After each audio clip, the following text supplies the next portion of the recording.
आपने अक्सर सुना होगा कि परमात्मा हर जगह मौजूद हैं, लेकिन क्या आपने कभी सोचा है कि परमात्मा है कौन? वह शक्ति जो इस पूरे ब्रह्मांड का निर्माण करती है, उसे संचालित करती है और डिस्ट्रॉय करती है। यह सर्वोच्च शक्ति न केवल हमारे चारों ओर बल्कि हमारे भीतर भी समाई हुई है। आज के इस वीडियो में हम जानेंगे कि परमात्मा क्या हैं, उनकी मुख्य विशेषताएं क्या हैं और हम कैसे परमात्मा तक पहुंच सकते हैं। इस गहन और अद्भुत विषय पर बात करने के लिए हमारे चैनल न्यू स्टार के साथ बने रहें।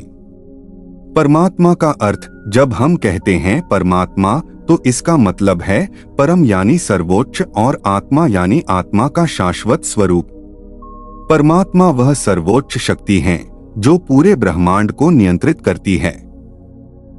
हम जो कुछ भी देखते हैं, महसूस करते हैं, वह सब उसी शक्ति के तहत होता है। वह न केवल हमारे आसपास हैं, बल्कि हमारे अंदर भी मौजूद हैं। परमात्मा के बारे में हर धर्म और संस्कृति ने अपनी अपनी व्याख्याएं दी हैं, लेकिन सभी एक बात पर सहमत हैं कि परमात्मा अनंत, निराकार और सर्वशक्तिमान हैं। परमात्मा की विशेषताएं: अद्वितीयता और अनंतता।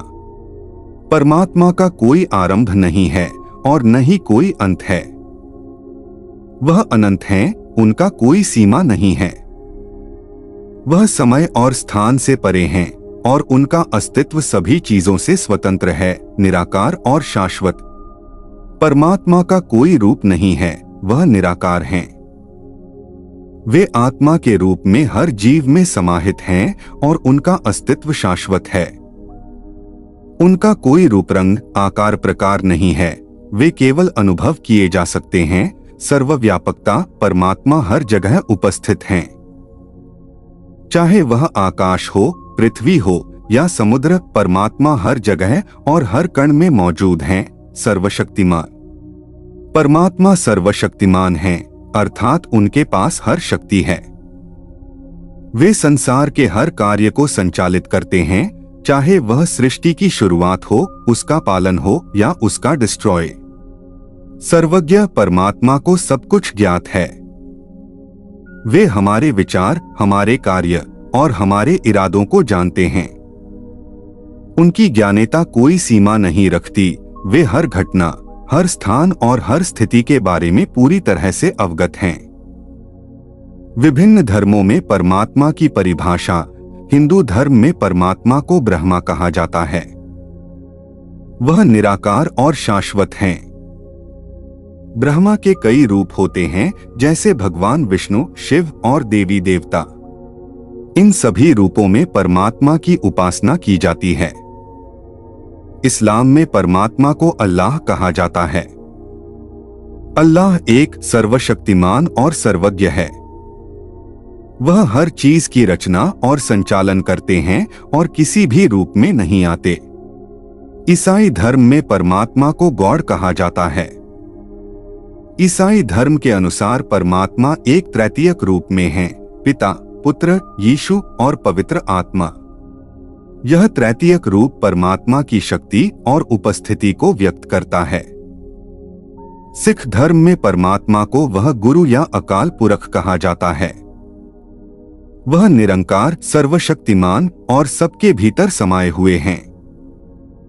जैन धर्म में परमात्मा की अवधारणा नहीं होती, बल्कि आत्मा का लक्ष्य मोक्ष प्राप्त करना है।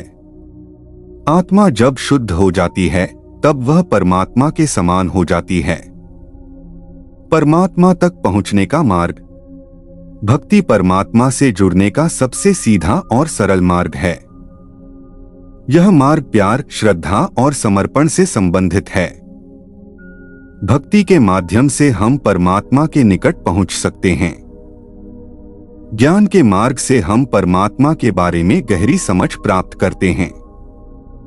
आत्मा की शुद्धता: ब्रह्मा से एकत्व और परमात्मा के वास्तविक स्वरूप को समझने के लिए ज्ञान आवश्यक है। योग एक आत्मा और परमात्मा के बीच का सेतु है। ध्यान और साधना के माध्यम से हम अपनी आत्मा को शुद्ध कर परमात्मा के साथ एकाकार हो सकते हैं। कर्म का मार्ग हमें निष्काम सेवा और बिना किसी स्वार्थ के अच्छे कर्म करने की शिक्षा देता है।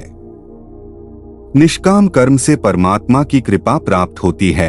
इस प्रकार परमात्मा वह शक्ति है जो सृष्टि का निर्माण करती है, उसे संचालित करती है और उसे डिस्ट्रॉय करती है। वह निराकार और शाश्वत हैं, जो हर जगह मौजूद हैं और हर चीज का ज्ञान रखते हैं। परमात्मा तक पहुंचने के लिए हमें भक्ति, ज्ञान, योग और कर्म का मार्ग अपनाना चाहिए। उनका अनुभव हमें जीवन में शांति, संतुलन और आनंद देता है। अगर आपको यह वीडियो पसंद आया हो तो कृपया चैनल न्यू स्टार को सब्सक्राइब करें और इस वीडियो को अपने दोस्तों के साथ शेयर करें। ऐसे और भी ज्ञानवर्धक वीडियो के लिए हमारे साथ बने रहें।